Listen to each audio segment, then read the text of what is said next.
2026 წლიდან საქართველოში საქალაქთაშორისო მიმოსვლა თანამედროვე სტანდარტების განახლებული ავტოსადგურებიდან განხორციელდება, უკანონო ავტოსადგურები კი გაუქმდება. მგზავრთა გადაყვანის სფეროში რეფორმა უკვე აქტიურ ფაზაშია.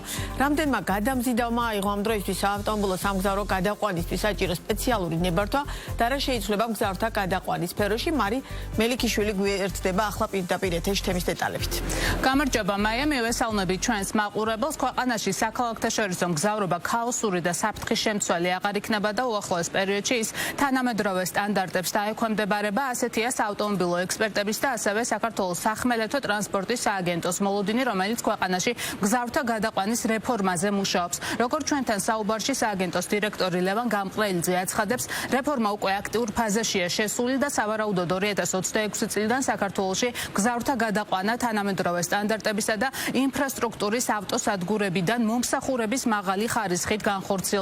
ლევან გამყრელიძის ინფორმაციით რეფორმა რამდენიმე ეტაპად მიმდინარეობს და ის ორ ნაწილს მოიცავს. პირველი გადამზიდავებს, მეორე კი ავტოსადგურებს ეხება. ამჟამად ქვეყანაში აქტიურად მიმდინარეობს საავტომობილო სამგზავრო გადაყვანისთვის სპეციალური ნებართვის აღების პროცესი და ეს ნებართვა უკვე 2270-ზე მეტ გადამზიდავს აქვს აღებული. რაც შეეხება ავტოსადგურებს, მათ სერტიფიცირების ვალდებულება უკვე 1 ივნისიდან უჩნდებათ და შესაბამისი სერტიფიკატის გარეშე ისინი ფუნქციონირებას ვეღარ შეძლებენ. ბუნებრივია, ამ რეფორმას ეხმაურებიან ავტოექსპერტებიც, მათი შეფასებით რეფორმა სტიმულს მისცემს თანამედროვე მოთხოვნათა შესაბამისი რეკონსტრუქციისა და ახალი საერთაშორისო დონის ავტოსადგურების მშენებლობას, რაც საქალაქთაშორისო მგზავრობას უფრო კომფორტულსა და უსაფრთხოს გახდის. როგორც სახმელეთო სააგენტოში ამბობენ, ბიზნესს ეს რეფორმა მძიმე ტვირთად რომ არ დასწოლოდა, სააგენტო აწარმოეს საქართველოსთან ითანამშრომელეს, რომელიც სუბსიდირებას უკეთებს როგორც ავტოსადგურებს ინფრასტრუქტურის მოწყობის ნაწილში, ისე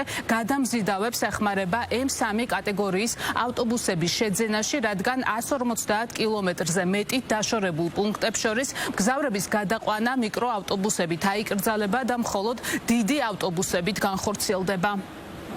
განებართვენების პროცესი მიმდინარეობს აქტიურად. ამას ჩართული არის ბევრი გადამზიდავი.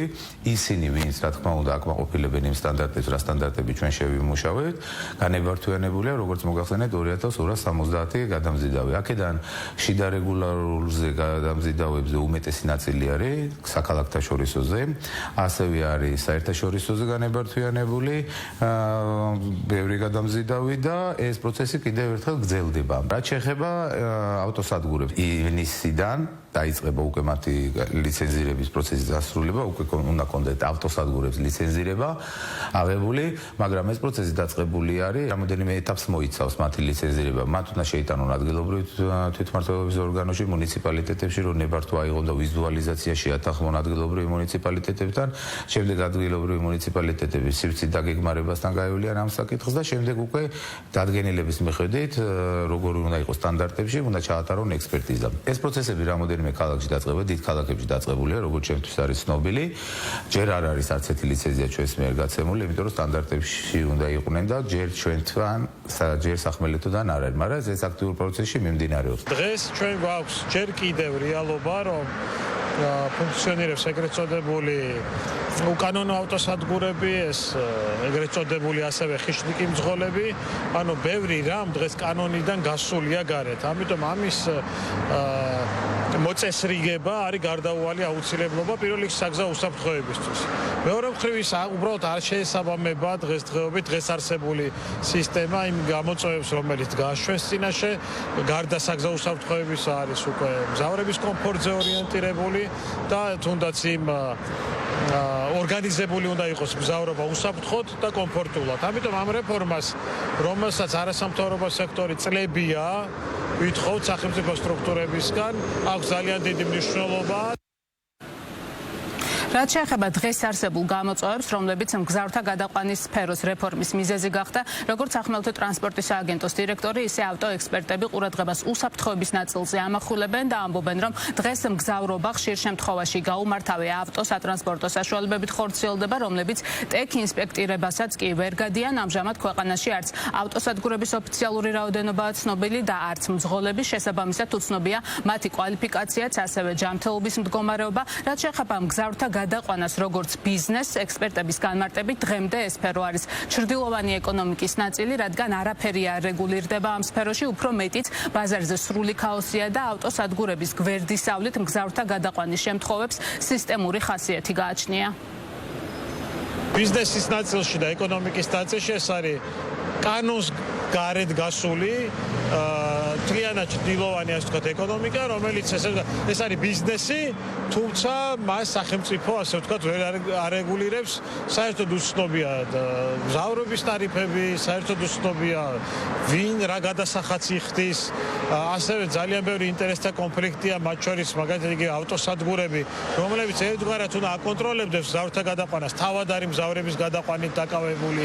ხო, ბევრი რამ, რაც ეკონომიკას უკავშირდება, რაც გამჭვირვალობას უკავშირდება როგორც ბიზნესს, რაც ბიუჯეტს უკავშირდება, დღეს ეს ყველაფერი ამ დროისთვის ჯერ კიდევ მოშლილია, თუმცა იმედი გვაქვს, რომ ეს ყველაფერი მოწესრიგდება და იმ დონეზე მოწესრიგდება, რომ მათ შორის მძღოლისთვის იქნება საინტერესო შემოსავლის ნაწილში, ან მძღოლის შემოსავლა კი არ უნდა იკლოს, მძღოლის შემოსავალი უნდა გაიზარდოს. თავარი გამოწვევები სახელმწიფოსი რაც იყო, ეს არის მოუწესრიგებელი და ქაოტური მდგომარეობა, იცით როგორი მდგომარეობა იყო.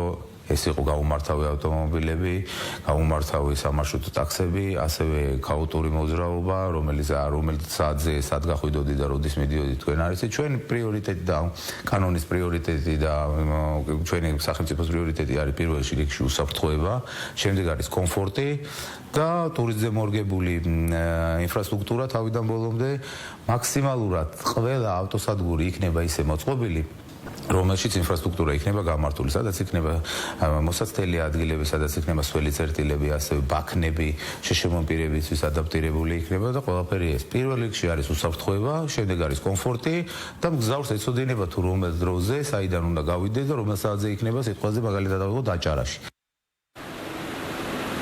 აქვე გეტყვით იმასაც, რომ როგორც მგზავრთა გადამყვანი ოპერატორების, ისე ავტოსადგურების მიმართ ნებართვების აღებისა და სერტიფიცირების პროცესის სრულად დასრულების შემდეგ კონტროლი დაიწყება და ვისაც ეს ნებართვა არ ექნება დაჯარიმდება, ამიტომ სახმელეთო ტრანსპორტის სააგენტოში მგზავრთა გადამყვანებსა და ავტოსადგურებს მოუწოდებენ, რომ დროულად აიღონ შესაბამისი ნებართვები და ლიცენზიები.